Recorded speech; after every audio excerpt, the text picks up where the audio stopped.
What is up, boys? It has been a minute, but we're back with deck profiles. We're back with streams. We're back with games, I hope. Because I've been going to tournaments pretty consistently like lately. Locals once a week at least. If I go to the other ones on the weekends, it's twice a week. Almost always go to my Wednesday locals. If you guys follow me on Twitter, you already know I usually post about my locals results and how I'm doing and stuff like that. In the past 2 weeks, since BT6 has been legal, pretty fun. The first week I played Mekanorimon. That'll be the next profile I do. This one, I played Beelstarmon, the purple one, the mid-range one, not the security control one. Which will be played eventually at some point. I want to play a different locals every week, a different deck at my locals every week, as well as live stream testing and whatnot. So hopefully we see that soon. I just keep having issues with collaborating with people, but hopefully that'll be coming up soon. But for today, I'm going to be doing a deck profile. I usually go on Twitter, explain the deck a little bit as much as I can in like short tweets. But I want to make this video today just to give you guys a more in-depth analysis of my Beelstarmon Purple list and why I don't play Gundramon and Deputymon, and why I really like this list in the current meta. So we're going to go ahead and hop into it. We'll describe as we go. Let me check if the deck is organized, and we're going to go ahead and get started. Starting with the babies, I do play 5. Of course, I play the 4 mandatory Demi-Merimon. Draw 1, discard 1 is good.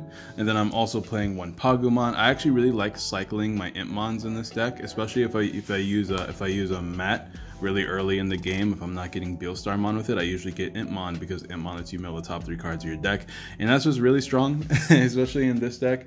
You want to mill as quickly as possible, discard as quickly as possible. The reason why I don't play Deputymon, which does technically mill 4, because you have to add the 3 Musketeer and the 7 cost option, and putting them in your hand is not nearly as good as just straight up milling them, and sometimes you just don't want them in your hand.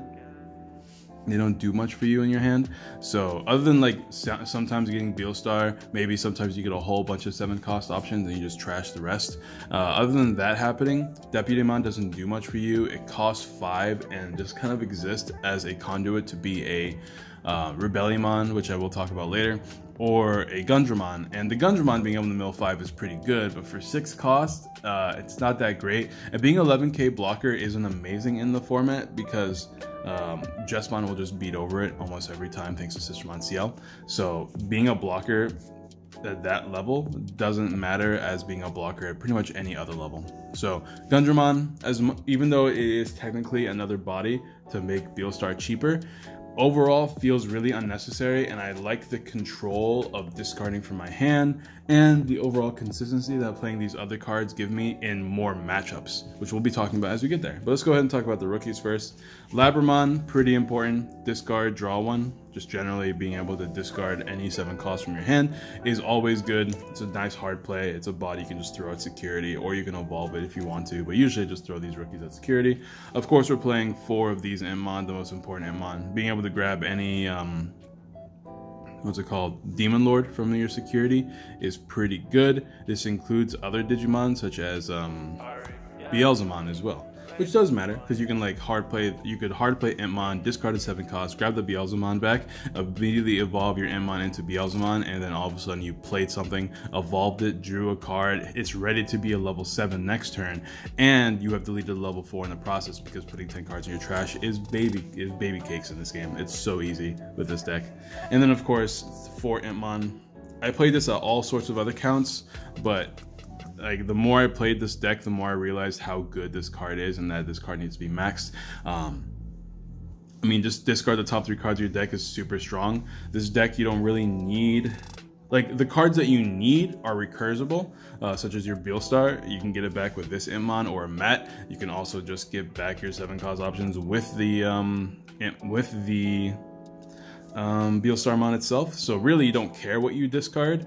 The only things that you do care about are like the occasional blockers that you might need in the game, which you can nailbone to get back a blocker in Rebellimon. So 12 rookies means that you should be able to find a rookies most game, which will help you cycle through your deck. You really want to evolve into these guys throughout the game, which is why I play 5 now instead of 4, because I find that I've been playing enough rookies and I'm able to evolve enough, and I'm able to use Matt to get back this Impmon in particular. Sometimes this one, usually this one. Actually, never this one, because if I'm gonna get this one back, I might as well just get the Beelstarmon back instead. So I'm always getting back this guy. Maybe if I have to play Matt early in the game, I get back Labramon, but almost always getting back this guy, evolve into one of my eggs, swing, mill either 5 if I'm doing this, or mill 3 and then draw 1, trash 1. So overall, I love the rookies. The rookie count in this game keeps me consistent. Sometimes I have games where I just don't find rookies, but that's fine because 12 is a pretty good number, so I should be finding them most of the time. And keep in mind, I spent a good, I want to say 4 hours testing this deck, like straight. No, longer than that, right? I think it was 6 hours testing this deck before locals. I went to locals, tested a little bit more, and then played those 4 games that I mentioned on Twitter already. If you guys want to see my matchups and stuff, go follow me on Twitter. Now for my favorite addition to this list, 4 Mekanorimon. Card is just nuts, dude. There's so many rush decks in the format, Commandramon, Bond decks, stuff like that. I just like Commandramon. I just like having Mekanorimon. I played as Vorcount because I really want to find it. It's only 4 costs, so it's really cheap to play, and it just is your blocker. It stops you from being rushed down, which is super good. As far as the other level 4s I'm playing 4 Ogremon. This card is pretty good. Just hard play, discard 1, and then delete a level 4 lower Digimon, which is just good enough because you get to discard a card, and there's something that goes alongside with discarding that card. So I like the Ogremon. It's definitely one of the newer cards I threw into the list at the end of it. After I took out the Deputymon and the Gundramon, I was trying to find more cards to replace it. The first thing I did was immediately play a higher count of Mekanorimon. I was at 2, now I'm at 4. 4 has been so much better. I've been able, for this card alone has won me some Bond of Courage or Bond of Friendship, the blue one. Gabumon decks. This card alone has made me win Gabumon decks, and then of course these guys being able to snipe some of their smaller dudes while I'm setting up my game plan has been really useful as well. And then of course we are playing 1 Ginkakumon Promote for the rushing, as well as Biomon. This is just for nail bone. Sometimes I've had 2 games the other day where I played Beelstarmon for free. So I've been able to hard play Beelstarmon, summon Ginkakumon Promote, swing, die, hard play another Beelstarmon, play the nail bone again, summon Ginkakumon Promote again, and swing for game. It's actually kind of crazy. It does make me want to play 2. This is definitely something I need to think about because I really want to have a second one, so that if I swing and don't die in security, I can swing again. With another one, if I have a situation where I'm playing Beelstarmon for 1 or 2 or 0 or whatever. It's definitely happened a few times the other day, and I can see the value in it. But there's nothing at the moment I'm looking at cutting. This card, I want to keep testing it. If I don't like it as much as I think I like it, I will maybe slim it down. But like the 4 Mekanoris, you really need to play at least 1 Biomon so your Nailbone can find you a blocker if you need it. Stuff like that, it feels really mandatory. I will continue discussing some other cards that might not be as mandatory, but definitely what's here right now, except for maybe the Ogremon, might not be as mandatory. But speaking of mandatory cards in the format, Rebellimon is a must to deal with Jesmon. It's really just that simple. You want to be able to have a blocker that also has retaliation, so you can obviously evolve this over any of your level 4s, including your Mekanorimons because they're black and this evolves from black, which is actually kind of important. Evolve these over any of your Mekanorimons, and now all of a sudden your Jesmons can't just swing willy-nilly whenever they can start swinging, right? They have to be wary of the fact that this Rebellimon will kill the Jesmon by blocking. It's also a black Digimon. It does come into play if you want to play like Walt Shawarma or something like that. But for the most part, the only reason why it matters is because of that. Like it doesn't, because I'm not playing Gundramon. I'm not playing anything that evolves from a black level 5 either now that I'm not playing Gundramon. So this is all about being able to have blocker and retaliation. It gives you an extra draw, gives you an extra discard. I need to keep playing, I need to keep testing a few more games against Jesmon deck to see the number that of these Rebellimons that I really want to play. I don't know if 3 is the right number, 4, 2, 1. I'm really not sure about what the right number is yet. I haven't played against enough Jesmon to be super confident in this number, but I am confident in the fact that I did play this in a match and won because of it. So that was pretty cool. Against Jesmon. And then of course the star of the hour, Beelstar. We all know what Beelstarmon does. So that you play it, This is actually really important. Reduces play cost by 1. You're not actually, this is not like Darkdramon where you play it for the cost and then you gain memory. This reduces the play cost. So stuff like Gazimon and Chumon and stuff, they actually don't stop you from playing this for cheaper, which does matter. And then it's on play lets you return 1 option card with a memory cost of 7 from your trash to your hand. Then use 1 option card with a memory cost of 7 in your hand without paying its memory cost. You do have to keep in mind, that's something I learned the other day, because my initial testing I was playing Terra Cluster. Then I realized that to play the 7 cost card, you have to have the correct color on board. The reason why you can play the 3 Musketeer cards, 7 cost one's a red and a black one, is because they say that you can play it if you have a 3 Musketeer on board, which is what Beelstarmon is. So Terra Cluster I thought was really cool, and it's something I really want to think about, because being able to put rested Digimon back in the bottom of the deck, such as Craniamon, is really good. Especially since you can like attack, force a block with Craniamon, and then use Terra Cluster. But to do that, you need something green. There's nothing really good that's green at the moment. Maybe the dual tamer with Izzy, I have to look into it. But at the time being, it's not really worth. I'd rather just play more Millenniumon. But that's Beelstarmon. Of course, I am playing 1 Beelzemon. The real reason is because it's my favorite Digimon. I don't know if it's super necessary in the deck, but like I mentioned earlier, you can mill it, you can get it back with Impmon, evolve that Impmon immediately, because if you have 10 cards in your trash, which you almost always will, delete a level 4 or lower Digimon through the evolution, not pass as much memory, and also be able to evolve into a level 7 the following turn, or the same turn if you have enough memory, which is very unlikely, but can happen. The fact that it's recursible makes me keep it as a 1 cost, makes me keep it in the deck, and as a conduit to be a level 7 is sometimes useful as well.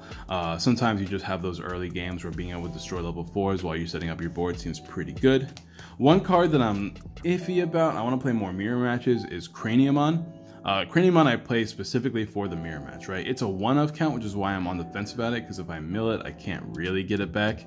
But in the mirror match, like, there's nothing the deck can do except play Millenniumon, and then in that case they have to find it and not mill all their Millenniumons. Sometimes this card alone beats this matchup, which is why I'm playing it for the mirror. I'm not super sure if I want to keep it in the deck. I can evolve Rebellimon into this Craniamon, so if that ever comes into play. Usually I just hard play it. It hasn't done much for me yet. I'm going to keep testing it. If I don't like it, I will cut it for probably more 7 cost options, because I want more in this deck, funny enough, now that I took out the Gundramon. Now I was playing Gundramon in a 4 count, cut it to a 3 count, cut it to a 2 count. 2 count was what I liked it the most, because I kept drawing the Gundramons and they kept bricking in my hand, which is another reason why I cut them, is that insane brick that happens with this deck sometimes if you play the Gundramon Deputymon package. But then I cut them all together, so realistically I'd only want to play 1 or 2 more 7 cost options. But Craniamon's pretty cool. These are the level 6s I'm playing in the deck at the moment. Once again, Craniamon is my only iffy slot at the moment, but I just don't know. I want to play the mirror and see how effective Craniamon is in the mirror, to see if it's worth. It's also pretty good against security control, because it forces them to find their Wyvern Breath, and if they don't find it, then once again Craniamon just kind of sticks. And keeping this sticky, as well as your Mekanorimons and your Vilemon, because it protects all your blockers from being destroyed, is pretty handy. That means, ooh, that is some weird focus. Don't know what's happening with my camera there. Oh god, okay, you know what, we're just gonna move on. Don't know why it's happening. But anyways, as far as the level 7s I play 2 Zwart defeats and 2 Millenniumon. These cards are really good. Millenniumon is a very sticky Digimon, which is really nice. It also spins back Craniamon, which is really important. Zwart defeat comes out of security and has 1-me games from existing. I don't want to say it ones me games, but I've definitely had procs from it from security, which has been really nice. I want to play 3 of each. I really do. These cards are super duper good. I just don't want to brick on them, which is the only problem I have with playing too many. But at least maybe 3 Zwarts. If I see a lot of Craniamon in the format, I definitely want to go up to 3 Millenniumon. If that, I want to play maybe even 4, because of how prevalent Craniamon can be in defeating this deck if you don't play Millenniumon to deal with it. But that's it for the level 7s. As far as the options and tamers go, it's pretty standard, pretty stereotypical. 3 mats. I went from 1 to 2 to 3. 3 seems like a nice number for me. I seem to find it every game with 3. I found them only sometimes with 2. I've almost never found it with 1. That's for sure. But for 3, I've been pretty comfortable with the 3 count. I've been able to at least use 1 per game. Sometimes I draw too many, which is why the 3 count can sometimes be weird. But almost always when I play 1 or 2, I'm milling all of them before I even get a chance to use them. And having mat is really nice. Being able to at least have 3 memory in the start of your turn is really good late game whenever your Beelstarmon costs 3 or less, or 4, and you can choke your opponent down to 1. You really want to have that 3 memory at the beginning of your turn. It's really important. Being able to get back a Beelstarmon or an Jesmon is also good, but more importantly, that 3 memory cost whenever the game gets really long is really important. Now for the options, I'm opting to play 4 Fly Bullet and 4 Trump Sword. Only reason is because they're both really strong in security and I can use them at any point. So I'm maxing out on these guys. These are really important to play at the max count because you want your security to be strong. Let's be real. These are the only ones in security that really matter. The rest of them also matter, but you can't play them in your hand, which is kind of important most of the time. So you play 4 of each of the, I should probably keep all of them on the screen while I'm talking about the rest of the options. You definitely want to play a 4/4 line. As far as nailbone counts go, I'm only playing 2. You can go up to 3. I find that 2 is enough. I very rarely use nailbone unless I'm using it to either close out the game or play down an extra blocker with Rebellimon from my trash, only to like make the game last like 1 extra turn longer. Other than that, it's not a great security effect. Sometimes it's useful if you like get lucky and all of a sudden you have game because they hit a nailbone. It's almost like hitting a Zwart where you get an extra body on board. Almost, because Zwart is stronger, can beat over other blockers and stuff like that, while your level 3s can't. But level 3s that you get back, such as Jesmon, is great, because you get to mill the top 3 again if you want to. But Nailbone, very weak in this deck. It does the job when it needs to, but overall is not as impactful as the other options above. I'm playing 2 Happy Bullet Showering. This is actually a lot better than I thought it was. Deleting all your opponent's Digimon with the lowest DP does matter. You can kill a lot of the Jesmon board if they play a lot of the Pink Sistermons and Huckmons at the same time. Anything that's 3 costs or less. It's actually helped me clear a Gabubon board without clearing my own board using Shawarma, which is really nice because being able to clear a Gabubon board while keeping your board really strong is very important for helping beat them quickly. Because once again, like, you can't stop Gabubon from going out of security, evolving into a level 7, and just taking 2 or 3 security at the same time. You just can't stop that. Unless you're playing Retaliation Blocker, which is another reason why I play 3 Rebellimon. There's nothing you can do about that. But even if you do play the Retaliation Blocker, you have to evolve the Rebellimon into a level 7 so they can't spin it back using Bond of Courage's effect too. So it's a lot more tedious of a process to make it work. But being able to stop them from checking a bunch of security using their rookies as well, especially in games where you can't find Mekanorimon as quickly, it's really nice. Because most of their Digimon have 3k DP or less, or 3k DP. I mean, most of the Gabumons have 3k DP. The only one that doesn't, I think, is the one that is Draw 1. I don't know how much DP the search for the top 5 for a Tamer has. I think it's actually 2k. It doesn't matter though. I definitely cleared a board with this guy. That's all that matters. And then I'm playing 2 Shawarmas because it's like the most insane card in the deck. Being able to nuke a board just to stop yourself from losing is really nice. If I do play 1 extra Tamer or 1 extra 7 cost option, it will be a 3rd Shawarma because I do play black cards. I just don't want to sacrifice a Mekanorimon to clear a board, but sometimes you just kind of have to. But if I do play another one, I would play a 3rd Shawarma first, then probably a 3rd Nailbone after that. I don't want to play anything else. I don't play any other colors, so I don't think any other 7 cost card would be useful. The most I could do is maybe play a blue card. Maybe. Like a Sora and Joe, I guess. And then play some Kokaitis Breaths, or an Izzy and Mimi and play Terror Cluster, which I like a little bit more than Kokaitis. But anyways, that aside, 4, 8, 12, 14 options plus the 4 Beelstarmons. If you count them as only 3, that is like what, 17. It's really easy to get a bunch in there, and you're never looking to make the Beelstars free. If it happens, it happens, but that's not the point of the game. The point of the game is to make them cheap enough to where you can either choke your opponent or play multiple cards in a turn while having multiple bodies, or like better yet, evolve them. The Zwart, I didn't mention this earlier with the Zwart defeats, but the Zwart defeats are great for clearing out tamers. Being able to stop Gabu bonds by deleting their mats so that they can't evolve their Gabumon into the Gabu bond is really useful. I actually won a game versus a Gabumon player who was setting up a bunch of tamers to sweep me with Lobomons, because obviously I can't delete tamers the same. Like, he would evolve a Lobomon, swing, if that dies, whatever, then evolve into another one, swing again, stuff like that. In order for me to beat him, I had to play down Beelstarmon and then evolve it into Zwart defeat to delete his Davis, and then choke him at 2 memory instead of 3, and all of a sudden he was short because he didn't have enough hammer sparks to make the play happen. So yeah, it involves some thinking, but the deck has been super good to me so far, so I'm really excited about playing it. I'm really not sure what I'm playing at this regional this weekend yet, but this is a contender. But thank you guys for watching. Let me know what you guys think in the comments down below. Let me know about your opinions of the deck, what you think you like versus what you dislike with my build.